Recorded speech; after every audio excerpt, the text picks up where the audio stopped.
How to fix the current profile is not allowed to play on Xbox Live. 1. Ensure you have an active Xbox Live Gold account and subscription.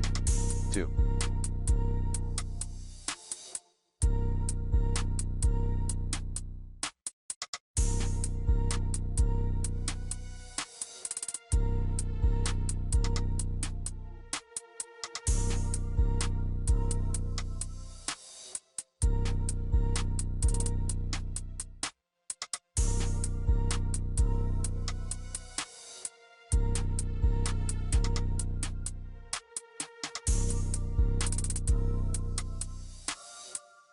Check the Xbox network connection.